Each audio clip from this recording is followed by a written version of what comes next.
Welcome to another episode of the Thunderstock Show, meant to be a collection of valuable brainstorms to enhance your life, liberty, and pursuit of property. In this season, we're talking all about the EOS journey. Harvey, thanks for joining us all the way from Ohio, neighboring state of Pennsylvania. Yep. Harvey, first of all, for those who are listening, you can't see this, but there's a big old hum babe sign hanging above your head. Can Yeah. you tell me a little bit about that with the EOS backdrop? Yeah. There's a neon sign above my head that says "Hum Babe." It is pronounced "Hum Babe," and it's an old timey baseball term. So I'm a big baseball guy. I played D1 baseball. Grew up playing baseball. Baseball is just a really big part of my past, even before I was playing, and I'm still into it now. My son plays it. I coach. I work with baseball teams, and "Hum Babe," again, old timey baseball term. It's essentially what somebody from a dugout yelling, "Come on, babe," with, I don't know, a mouthful of tobacco and an old timey 1920s voice, what it turns into. So it sounds like "Hum Babe." And you still hear it. You still hear it on the field today, but it's a term of encouragement for one's teammates and or players. What a great way to enter talking about optimizing human energy. Hum babe, let's go. Yeah, there you go. So you played D1 baseball. Were you primarily focused on baseball, or were you like, I'm playing D1 baseball, but I really want to be an accountant? Like, how did that go when you were in college? Yeah, no, I when I went to college, I had every intention of playing professional baseball after college. That was the deal. That's what I was looking to do. Okay. And, what did you get the opportunity? Was it a chance? Like, how'd that go? And when did you decide to enter into business? Yeah. Uh, I would say I had an opportunity, a very slight opportunity to go play professional baseball for an independent team after college, which just means it's a professional baseball team. It feels a lot like minor league baseball if you were to go to one of the games, but it's not affiliated with a major league baseball team.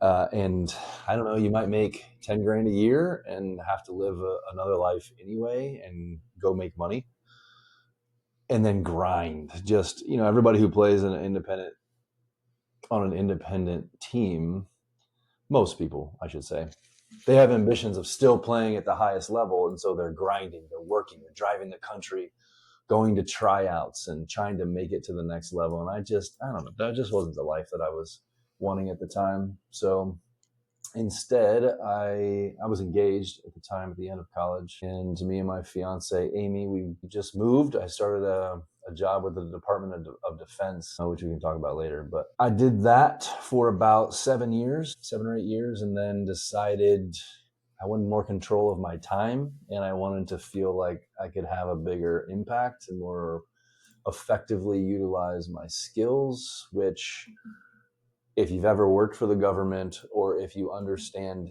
even a little bit about our federal government, it's not exactly an efficient machine where people are encouraged to shine. It could be in stark contrast to EOS, like polarities. Oh man, I was fortunate enough to work for a very, very great organization with great people that was pretty well run, actually. But anyway, so I decided to go start my own businesses after going through Bigger Pockets University, Oh, okay. and decided to launch into real estate in Ohio. So that's how I made the transition from playing baseball then into a career, and then getting out of that career and getting into my own entrepreneurial journey. I have a parallel story to your baseball opportunity. I wrestled in college Okay. and felt like I had injuries and illness that I just like, and I was like, never got the bug out of my system when I graduated. Went back. This was in the time where the UFC started to really gain popularity. And I was like, oh, I could do cage fighting. Plenty of guys are wrestlers in there. And Yeah. for 3 years, I made $1,200 in two amateur fights. And I was Wow. like, hey, left it all out there. Learned Yeah. what I don't want to do. So Yeah. wasn't engaged at the time. If I was, I probably would have done exactly like you and, grown Yeah. up a little quicker. Yeah. But I can Hmm. relate to that. What what are some of the lessons that baseball taught you playing at such a high level in D1 and having the opportunity? And how do those lessons translate to business? Yeah, I think that a lot of the lessons came later. In fact, as I reflect on my life, of course, my baseball journey and my collegiate experience were part of that. And when I reflect, I think I've learned a lot. Baseball, being a D1 baseball player, taught me some of the same lessons that being an entrepreneur, building businesses, working with teams have taught me. I just was younger at the time, dumber, 20-year-old dude. Am I learning and absorbing lessons at that time? But as I reflect, I think some of the lessons really are that to do anything at a high level, to be something that is of value to whoever gets the most value from the product that you're putting out, whether it's your performance on the baseball field or your performance in the octagon or the product that your business produces, etc. It takes a passion and dedication and courage to be one of the best people who do that thing, and provide a crap ton of value to the people who care about that thing. There are things that I think even our society encourages that are contrary to your ability to be that good at something. Like, for instance, there is a lot of noise out there about people with multiple streams of income. Just as one example. And while that sounds awesome, what it does is fragment your attention and focus. And if you read anything by anybody who's done anything of value, especially significant value, and I'm not talking about people who make $300K a year. I'm talking about the Tom Brady's of the world. I'm talking about the Michael Jordans of the world. These people fucking get after it. They are linearly focused in a field that it's about an inch wide, and they have gone a mile, 10 miles, 100 miles deep. And so this narrative that I honestly subscribed to for a long time about I'm in this thing, I do this, I do that, which is still like a point of pride when I talk to people sometimes. They're like, yeah, I wear many hats. I have a lot of different businesses. I know immediately that there's a very high chance that none of them are good, and you feel like you are spreading yourself thin and you wish you could just pick one and get really good at something. So these are the lessons that I'm just now internalizing and probably contributed to my college experience, which was I came as a baseball player and then I got into Air Force ROTC and a fraternity and picked up a girlfriend along the way. And, I wouldn't trade any of that for anything because it was awesome. And it really contributed to my experience. And now I realize if I really wanted to be good at baseball, if I really wanted to go play professional baseball, I probably need to pick one thing and cut everything else out and go deep in that. That's what it takes. Harvey, if I say a couple names, I want you to tell me what you associate with those names. Deion Sanders, Michael Jordan, Bo Jackson. I'm trying to hammer home the point to everyone listening that, yeah, they played at the highest level, but they're only going to be in your child's bedroom on a poster for one of the sports, probably. Right. Right. So you said Deion Sanders, Bo Jackson. Who else did you say? Michael Jordan. Jordan. Yeah. Right. Michael Jordan's the easiest one. Yeah.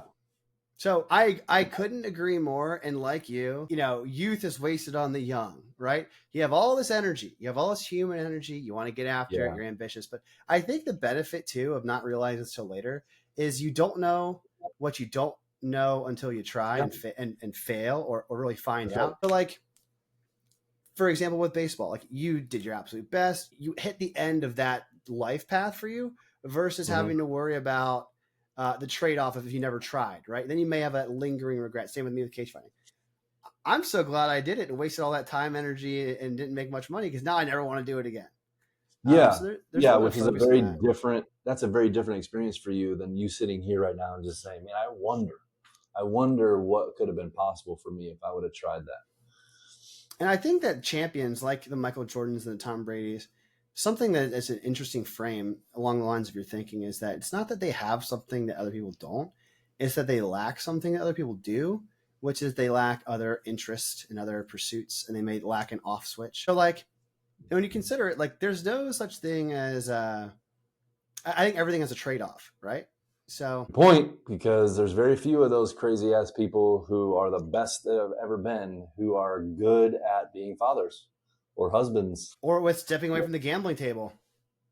Yeah, or just citizens, like regular Citizens. contributing members of society.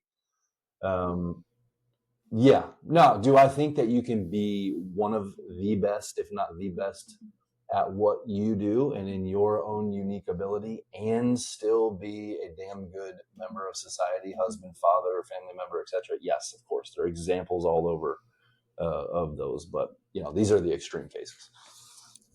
Now, another question for you. When you were with the U.S. Army Corps of Engineers, what are some of the things that you could learn from that organization, that highly rigid and formalized like type of structure, that you either liked or you left and you're like, I never want to do that again? Army Corps of Engineers. Yeah, so I worked for the Department of the Army for that entire stint. So having kids, there are some things that are coming back to me as lessons that I learned. Now, I was a civilian, but I went through a good amount of Army training. I put on the uniform. I was in it with soldiers for some training and I was part of that environment. So and I was in ROTC. So I got this, I was fully absorbed into this culture of rigidness as you described it. We have this conversation with our 12-year-old son constantly. We require him to make his bed in the morning. He can't understand why that matters. Why would it matter that I need to make my bed in the morning? No one's going to check on it. My teachers don't care. It doesn't affect anything else through the course of my day. And of course, we try to explain why it's important, yada, yada, yada. And he just doesn't get it. But I think that's what a lot like the government and its rigidness, they're trying to instill process, they're trying to instill discipline. And through that process and discipline, what they're trying to do is create an atmosphere of trust among team members where I know you're going to do your job. I know you're going to be attentive to detail. I know you're going to follow the process. And when you do that and I do that, then we can win together, especially in a very high, intense environment like war. Right. Now, you can apply process, of course, and discipline and process discipline to business, and we can go into that. So there's that. There's the upside of all that. Now, some of It that sounds rigidness, like they have a yeah, very long scorecard for every member of the military. Like, maybe, yeah, I did you don't make your know, bed perfectly every day? And like yeah, other small things that, I mean, if you right, don't inspect it, you can't expect it. So I kind of get it. that's right, yeah. But of course, some of the rigidness off the battlefield turns into, and this isn't a military specific thing, but a lot of corporations, especially big organizations, they just have a lot of red tape, a lot of only one person can approve or disapprove something. So communication is slow, decision making is slow, and thus results are lackluster at best. Now, if you work for the Army or the Army Corps of Engineers, I'm not talking about you specifically. I worked for the Portland District Corps of Engineers. That team was pretty high functioning. They did a lot of really cool work with a lot of really cool impact, tons of really smart people, great leaders. I'm really generalizing my experience with the U.S. government as a whole. Right, right, right. No, we track. You're good.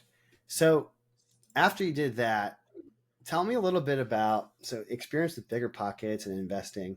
I just had a call earlier with the day with a real estate investor that was so interesting. When did you get involved with real estate investing, and like how did you get involved with it?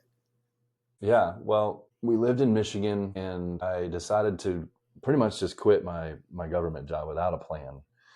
And around that same time, I don't know how I got listening to Bigger Pockets and that podcast, but I started listening to it. I would go on runs, I would listen to the episodes, and it just fires you up. It makes the world of real estate investing and owning rental properties makes it sound so easy and Mm, so life changing. You can get time freedom, you can get financial freedom, all this stuff. And so I listened to enough of that, thought about it enough. And the next step was, yeah, if I'm serious about this, the only way to learn more and to take the next step is to buy a property sure. and figure it out. So that's what I did. Well, we were in Ohio by that time, and I just decided I was going to go start networking with wholesalers in my area, and met a couple people, looked at a couple deals, bought this house for 30 grand, and it was, whoa, it was Worth 30 All of the grand. all the nightmares you hear about distressed houses, it had all of them, and maybe some. So then we flipped that house and sold it for a profit, and that was the next level. That was the crash course in real estate investing. So I just kept doing it. I figured if I can do that, I can keep doing this. And so that's what I did. I just kept doing it. One of the operative words you said is you kept doing it, and it was a crash course. So I'm glad that you frame it that way, because some people may think of real estate investing as like the same as putting money away in your IRA or 401k. And it's an activity, it's an active thing. And one of the things you mentioned earlier, Yeah, which was you talked to people about diversified income and passive income. And I'm of the mindset now that what people do with their finances and their wealth management once they've made it is not usually what they do to get it in the first place. absolutely. So, Yep. is that something you found as well with real estate investing, where it's like super active? And sure, you might get some money, make some wins, but then the passivity part as an investor usually comes after you've reached you crossed a certain threshold or bar where Yep. you can delegate and elevate some certain, whether that's property management company or investor, whatever. Is that how your experience was? Totally. And I learned that lesson way too late. If I could go back and talk to my younger self, I would have said, yes, real estate is powerful. It's a great investment vehicle for long-term financial and time freedom. And if you look at the pattern of people who do this successfully, step number one is making excess cash, doing something else and doing it well. Real estate agent, executive, regular job, plumber, electrician, whatever.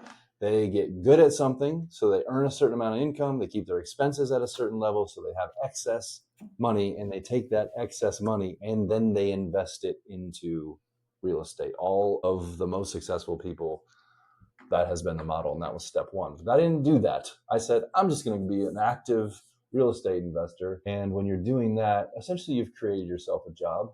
And honestly, you can flip houses to create that extra cash and then invest in passive real Right. estate investing Or less after you've active. created that. Yeah, certainly less active. Less Yeah, active. I right. have a grandfather that had a military career for 27 years. And when he retired, shortly thereafter, became an entrepreneur and got into commercial real estate. So started a brokerage, broker's license, you name it. Yeah. And not long ago, I was like, Pop, so you never invested in real estate yourself, but you did real estate for decades? He's like, you got it. And I said, why does that make, how does it make any sense? He goes, didn't have time. And I'm like, I now talking to you, I get where it's coming from, because you didn't want to take the excess from the business and then have another job to Yeah. sacrifice golf, family, stress. He's Yeah. like, I'm going to give it Right. to somebody that their job is to manage the money in retirement, whatever. Right. Right. So I chat with Yeah. you. It's interesting. Yep. So then when did you get, okay, Bigger Pockets, love that brand, got it.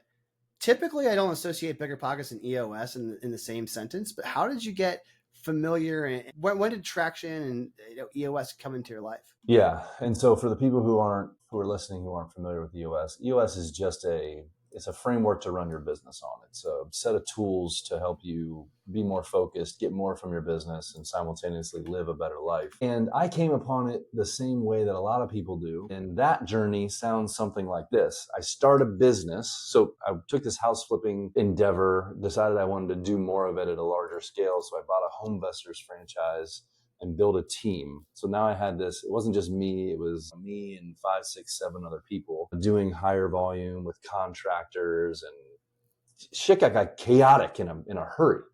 And so that journey is very common.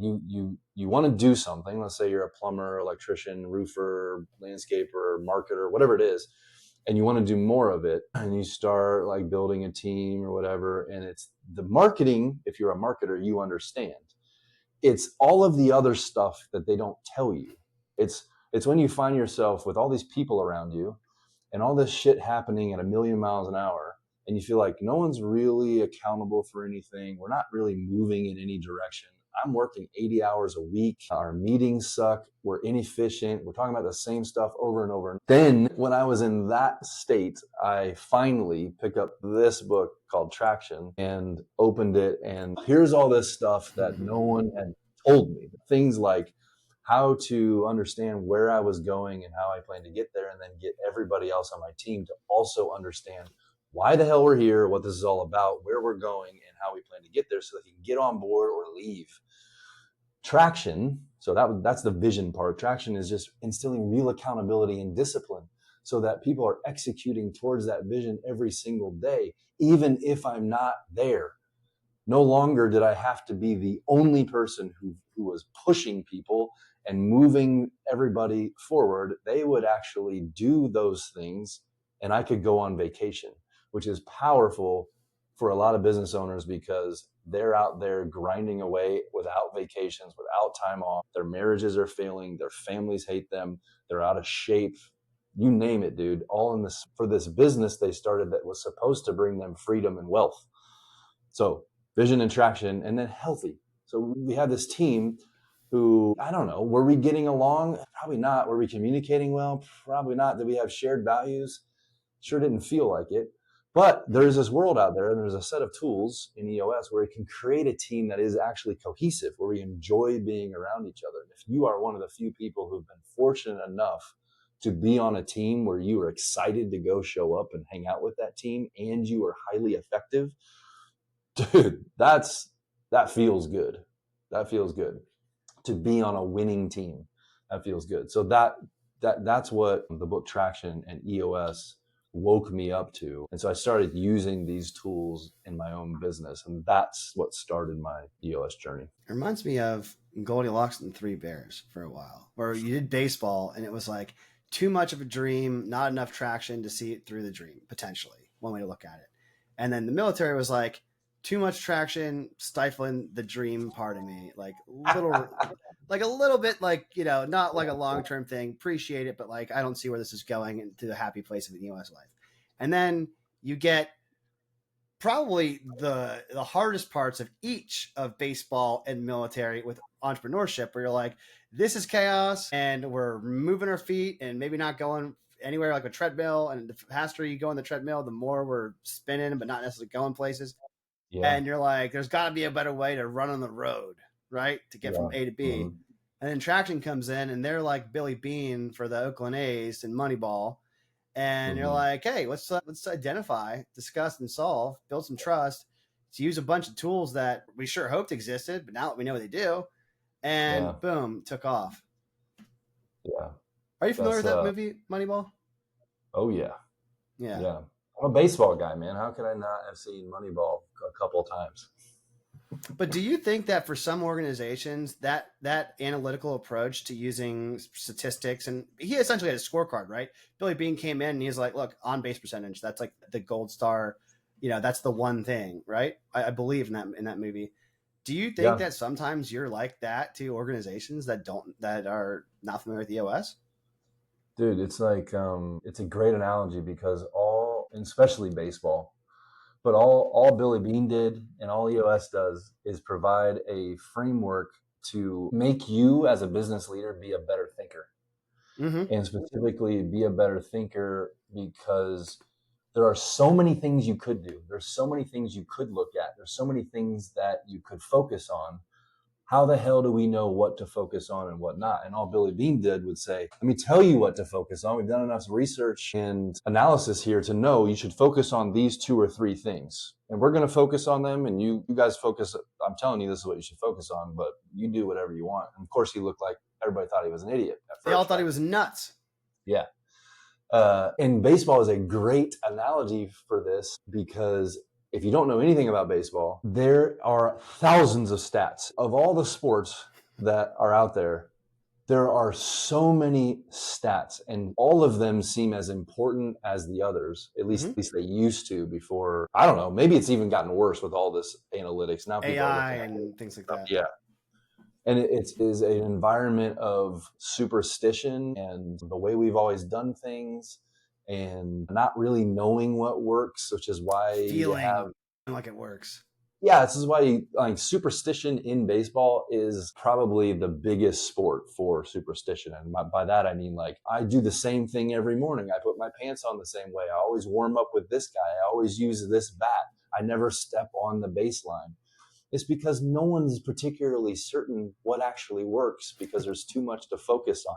So that, yes, fantastic example of just what EOS is. It helps you focus on the very short list of things that actually move the needle for you, just like Billy Beane did when he brought the data he brought to baseball. One of the most impactful professors in my college career was the father of a friend of mine I graduated high school with. He was a physics professor, and he was one of the leading researchers on quantum physics, quantum dynamics, theoretical physics, you name it. And he would take a gun and sit behind home base at all of his son's games since an early age. And it was Mark and Zach, and they both played. I want to say they both played D1. I want to say Zach played for the Mariners, and maybe another MLB team. I think anyway. Mark, his son, played probably minor leagues and had an injury, but on the cusp of the major leagues. But what he would do, and I took his physics classes and lectures, is he would say one of the most profoundly absurd things is to hit a baseball at 100 miles an hour. And he's like, first of all, reaction time. He's like, just talk about the physics of it and the science, but we do it, right? Mm-hmm. And he tried to, like, within, as a frame of reference in theoretical physics, like, explain this phenomenon because of a round bat, round ball, speed, all these factors. And one of the things that applies to baseball and business is if you can figure out heuristics and methodologies and methods to just get on base for a 300, right, batting average, 300 batting average, isn't that Hall of Fame? Mm-hmm. Right? Yeah. And so, like, when you can simplify this complex phenomenon with rules and with analysis and structure, kind of like what Gino did with business, you can probably increase the likelihood, because I think it's like 83 or 85% of companies don't make it past 5 years, like fund startups. But I would be curious to see a study of, like, what if they started with EOS? Like, what is it? I don't think it's 83, probably higher. Yeah. Yeah, I don't know the stat either, but it's definitely higher, and it's not rocket science, and it's not a magic pill or a silver bullet or any of that. It's just a way to harness human energy. It is built on what we know about humans, which is we get unfocused, we procrastinate, we can only maintain momentum for about 90 days, and then we need something to reignite us. We have a hard time figuring out what truly matters in any situation. And here's some tools to help you with all of these things that every human struggles with. Okay, now go accomplish your dream. Simply and well put. So that probably is another thing. Keep talking about baseball. We don't have to, but the baseball season longer than 90 days, and they play probably the most games of any of the major sports, I believe. They definitely do. So maybe the MLB should run EOS and figure out how to break these into 90 days, right? Like, that's probably one of the things to be consistently good, is how to solve that problem. But speaking not just with baseball, but in business, what are some of the ways that EOS has impacted you in terms of looking at life in 90-day increments, right? Because there's the BHAG, then there's a 1-year goal, 3-year picture, 90-day rock scorecard, and then your weekly scorecard, right? Like, yeah. How has that transformed and impacted your life? I've watched it transform and impact a lot of people's lives, and it is really brilliant. And with every client, I get to show them how these things relate to each other. One of the first things we do, not the first thing, but one of the first things we do is ask them, what does this business look like? What does your life look like 10 years from now? And oftentimes, whether it's 5 years or 10 years or whatever, they write some pretty ambitious things on the board for what they want to accomplish. And it's hard for the human brain, to wrap your head around a 10-year period. Like, how long is that actually? And is this thing that I just put up on the board, is like that enough time? Is it too much time? I don't know, but it seems ambitious. Okay, so we let that thing sit up there because you've just expressed what you truly want from this business. And when I start interacting, not just me, but there's 800 other EOS implementers out there now. We start interacting with these businesses. These people, more often than not, are frustrated. Mm. They're not getting what they want from their business. They started with this huge dream of the impact they wanted to have for the world, and it just hasn't transpired the way they thought it would. They're working more hours than they want to, and they want some of their life back, but they also want to achieve what they set out to achieve. So they throw this thing on the board, and then we start talking about, okay, well, let's paint a picture of what the business needs to look like 3 years from now. So we predict revenue, profit, other measurables, and set 5 to 15 bullet points that just paint a very vivid picture of what this organization looks like 3 years from now. Okay. And they're like, oh, okay. So it's just coming a little bit closer to the ground. It's a little bit more tangible. They can start. In fact, in session, I make them sit back, take a deep breath, close their eyes, and I read to them what they wrote down. And I ask them, can you see it? Do you want it? And I make them commit to it. Because if you can't see it, then it's not going to happen. And if you can't commit to it, then it's not going to happen. So you got to be able to see it, and you got to be committed to it. And most of the time they are fired up about it. Okay. Even 3 years still kind of feels like, all right, Mm-hmm. well, how long is that? Like, what's actually achievable? So then we go bring it closer to the ground. Let's talk about what needs to happen over the next 12 months. The most important work for us to get done over the next 12 months that sets us up for success in our 3-year picture. Okay, all right. Well, given where we want to be in 3 years, I think this is important. Well, yeah, I think this is super important. And we need to hit this revenue and profit and other measurables. Okay, all right, sweet. Yeah, we can do this, and this would move the needle for us in our organization. Awesome. Well, let's take it even closer to the ground. Given where we're going in the next 12 months, and this changes the conversation because I'm not asking you to think about your 3-year or your 10-year anymore. We're just focused on the next 12 months. And given what we want to do in the next 12 months, what do we have to get done over the next 90 days? Okay, well, we're all on the same page with where we're going over the next 12 months and what we need to get done. So pretty obvious we need to get this done and this done and this done. And we need to hit this revenue and profit. Okay, sweet. And then they can start to see how what felt like this big this big audacious, ambitious goal for 10 years, we can accomplish 90 days at a time. And we don't necessarily even have to think very often about that big goal. We just need to put our head down for 90 days and do the most important work right now and focus right now, knowing that in about 90 days, I get to come up for air, take a breather, take a break, look back and see what just happened, check back in with our vision and plan to make sure we're still on the same page, because we're not always on the same page. We get on the same page with where we're going. Given where we're going, we set new priorities over the next 90 days, dive back into the business and work like crazy. And I think the power in that is folded, whatever the terminology is for that. There's a lot of benefit to that. For me, and the way I operate as an athlete, maybe, is being able to set this very concrete left and right limits to the amount of the time period at which I have to focus. My favorite thing in the world is to go out and compete on a field or a court and just compete from the first play ball or whistle to the end. That, if you've ever been an athlete, which I know you have, you can wrap your head around this idea. I'm in the octagon. When the ref says go, we go. I give it my all, and I know that's coming to an end at some point. So I just have this finite amount of time where I have to go balls to the wall. And I think that's what the 90-day world is for everybody else. It's this very finite period of focus that is approachable, and you can wrap your head around, okay, for the next 12 weeks, we're going balls to the wall and on the most important stuff. If we get this done and we keep doing that, eventually we'll be standing here having accomplished our 10-year target. And won't that be awesome? Dude, you just blew my mind with that. And I'm going to tell you why. I never thought of it like this, but people say that fighting is hard. And I don't think it is.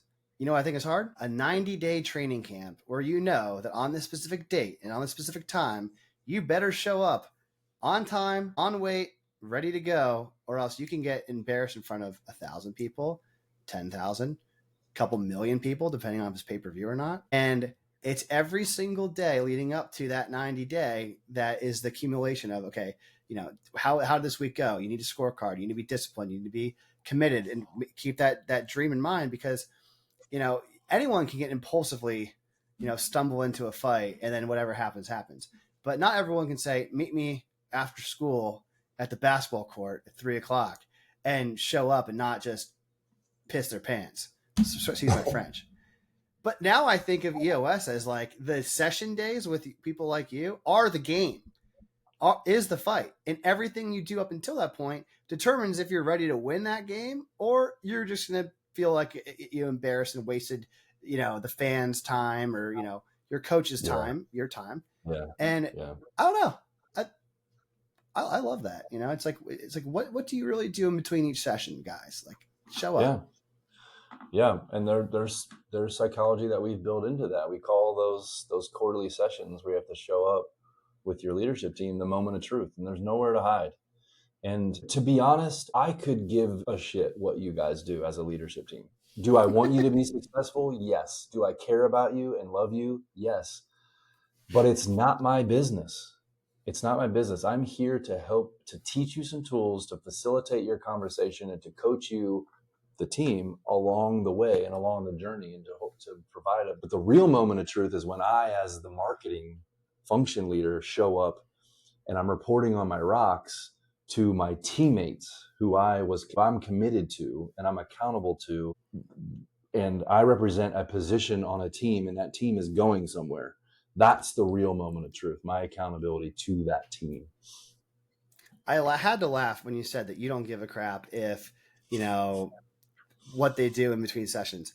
But it reminds me of a coach, and I've coached wrestling and other sports like that.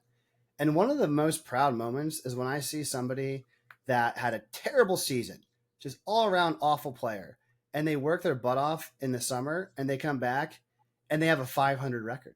Well, you couldn't win a match if your life depended on it last season. Now you won half of them. And I don't need everyone to be the champion of the state champion or go to D1, or, we don't need to win every team title. I need to see improvement, or it feels like I'm wasting my time. Is that sort of how you feel like with EOS, or is it different? There's certainly some of that. Some of my most memorable, fun, grateful moments or experiences in being an EOS implementer is watching individual team members on a leadership team grow and really live into the seat that they're in. A very specific example of a leadership team member who got put into the integrator seat. She was very timid, very meek, just not a lot of supervisory experience, didn't know how to hire or fire or lead people or certainly manage people, but was committed to doing it because she had a huge heart for the business. And just over the course of about 12 months, you sit in session with her and she's decisive and she's holding people accountable and she's asking tough questions and she's pushed the business forward and achieved great results. And it's like, to your point, it's like, holy hell, like here's this person who just, I would have thought they're not gonna make it a couple weeks in this position, and now they're powerful. That's awesome. It reminds me of the People Analyzer, the GWC. Like, you had confidence that she wanted the seat. You were, reasonably sure like she got it right. She's at the table. Like, there's no sign that maybe that's not in her DNA, but the capacity was in question. And then between sessions, the capacity just blew up, and you're like, all right, plus, like everyone 2 thumbs up, right? That's what you're talking about. I think it's such an interesting story and great way to look at it, and really hits the point of every invested coach, right? Yeah, that's very satisfying. That business will never be the same for her having grown in that way, and she'll never be this. She's literally a different person just from this work and her commitment to her seat. But to go back, I did say I don't care what businesses do, and deep down, I don't. It's not my journey. I care about these people. I care about these people getting what they want from what they do every day and from their own life. Right. Life is too short, and this shit is too important for you to hate your life along the way. And that ultimately is what EOS gives you, is the ability to run a better business, not for the hell of it, but because it creates a better life for you and everybody who is associated with the business. And the only really time that I feel like people are wasting my time is when they're not committed. They don't actually want what they say they want. They're 2X minded, which means they just want to keep doing the same stuff over and over and over again, and they want incremental growth, and the vision is super small. Not only are they wasting my time, but I'm kind of wasting theirs, and I'm wasting their money. So it's just better that you just keep doing what you're doing until you get frustrated enough to do something different. And if that happens, then we can talk. I couldn't agree more with that last point. I had a client sitting in the marketing seat and leadership team go to these offsites. Okay. Had a client that I saw had so much potential. And we read 10x is easier than 2x, Dan Sullivan, right? Potential, where you're referencing that quote from. Yep. And we show up to the session and I did all my prep work. And I'm like, all right, based on these results, this is what the next, this is what I believe from a marketing seat could happen. And we start to do the 1 year picture. And I'm like, I think we could go from X to Y, which would be doubling the business in probably 3 years. And I think in the next, year, we could increase the business by 30%, and then we could increase it again by another 30 and another like 40, right? To double the business from where we're at. And I thought I was being conservative, right? I got laughed at and scolded and called just a freaking just cursed at by another member on the leadership team that I'm just blowing smoke and blah, blah, blah. You're some marketing delusional. And the implementer looked at me. He's like, whoa, whoa, whoa, whoa, pause. This is crazy. Like, calm down. And the next day, like, they all apologized. Like, you're right. We had, closed thinking. And that implementer said this was the most painful session he's ever had out of hundreds. Yeah. And I think that hits home to your point too, where it's like, X thinking, I can't convince you not to think X. I can only show you that you might be wrong. And I think people challenge all beliefs except for the ones they hold the most dear. And if that's your belief, like, I can't help you. Yeah. That sounds like an interesting session. What was it, a quarterly or it was the annual building? Oh, okay. Mm-hmm. So anyway, war stories are fun. I want to share with everyone listening something that I asked you before, which now after talking with you for 45 minutes, it's just too rich not to. Harvey, I asked you, if you could talk to your 8-year-old self, what would you say? And I'll read you back your answers. Mm-hmm. What do you hope we always do for the rest of our life? What's the most fun out of everything else? And what do you hope we don't do? And finally, you said, you're going to be all right. You're smart, kind, and loyal, and do what you say. And I think that I want you to dial in and like explain that line of thinking, because it's so EOS life, right? Like, it's simple but profound. It touches on the important stuff and not the frivolous distractions. Like, how'd you come up with that? How I came up with it, oh man, just years of work and reading and journaling and good conversations with people smarter than me. It's just, I'm 40, and so you go through 40 years of life, and you try, to your point from earlier, you try a bunch of different things, you figure out what you like, what you don't like, and then really what it all comes back to is really the things that you loved the most when you were 8, 9, 10, 11 years old. Those are the things that are probably the truest to you, that you still really like. You just feel silly for wanting to spend time doing them. And I think there's a lot of wisdom in being able to go back and actually, in your scenario, or metaphorically, ask your younger self, what excites you the most? What do you hope that we spend our time doing? And what would be the worst possible thing that we could spend our time doing? And I think there is some truth in that is embedded in our true, most authentic self that we can use as adults. And I think if we ever learn that lesson, we learn it too late. And then secondly is, while I think the 8-year-old version of ourselves can give the 40-year-old version of ourselves some wisdom, there's also some wisdom we can impart on them by having gone through the life that we've gone through. And it's simple. It's the things that you're good at now, the who that you are, your way of being is enough to really succeed and to be happy and to have all the things that any human being wants, which is just to be surrounded by people who care about you and that you care about. to have enough money to do the things that you want to do, even if it's not a crazy amount of money. You have enough to do the things that you want to do, and you have enough time to do them. And you are meaningful to the world. You contribute to society in your own unique way. And you don't have to do anything extraordinary. You can just lean into the things that you already are.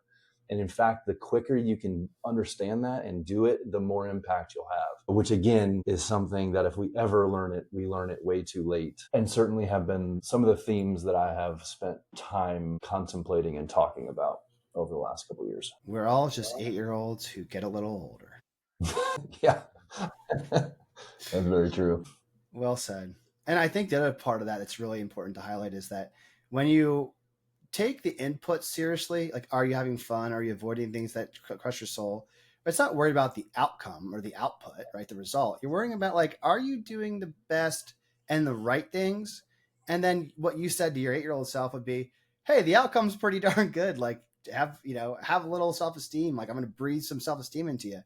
And I think that in and of itself is, everyone should take that conversation metaphorically with their 8-year-old self. Be like, look, hey, we're still here. I started this new trend, Harvey. I'm excited to share it with you. It's ask a question, answer a question. So the last guest I had on the show, he wants to ask you, not knowing who you were, not knowing anything about cool. you. All right, nice. Wants to ask you, are you setting aside time for creativity? And if so, if yes, what's your positive focus? Well, so I'll take the first one. Yes, I am. Creativity to me looks like time set aside to compete in various sports, because that's my deal. So I just recently played softball. I am in a bowling league. I play pickleball. I golf. And so to me, that is creativity. That is leaning into my unique abilities, and it's play. And then I also play instruments. So I'm a drummer, and I play the drums, I don't know, once a week or so. So the answer is absolutely, which I'm proud to say. What was the second part of that question? And what's your positive focus? What does that mean? The way I interpret it is, what is one thing that you're focused on doing in your quarterly, your next 90 days, that would be like your North Star activity? Yeah, I think my primary focus right now is in my EOS practice, and I have certain outcomes, certain goals that I want to achieve over the next 90 days in terms of business development activity and client count, but also honing my craft, just getting a lot deeper into the EOS content and into being a better teacher, facilitator, and coach in the session room with my clients. And so you caught me at a good time with that, because I have a quarterly on this Friday, and I'm still working my rocks for that. But that will certainly be my focus for the next 90 days. How was that? Well, I'm going to follow it up with what question, not knowing who the next guest will be, would you like to ask them? I'm going to ask the question that I've been asking a lot of people recently. And it is, what is your most exciting version of the future? I believe that we learn more about people by the questions they ask than the answers they give. And it seems like for everyone listening, I want you to ask yourself that question. And then figure out a plan to get there. Harvey, it's been a pleasure. I really appreciate the conversation. I found a lot of insights. And everyone listening, hope you feel the same way. Most important question, last but certainly not least, is how can people find you, get in touch, learn more? Yeah, I guess if you're listening to this and you feel inspired to get in touch with me, you can find me on LinkedIn, Harvey Yergin. I would like to say not that I would like to say. It might seem reasonable to say there's not a lot of Harvey Yergins in the world, but I'm the fourth and my son is the fifth. So there's more Harvey Yergins in the world than you think there might be. But I'm the only one that's particularly active on LinkedIn or Facebook, although my dad's pretty active on Facebook. So you can look for the younger version of Harvey Yergin. Or you can email me at harvey.yergin@eosworldwide.com. That is the best email address. That will get answered because my admin monitors it. So. Very cool. Everyone listening, take some inspiration. Be well. Until next time.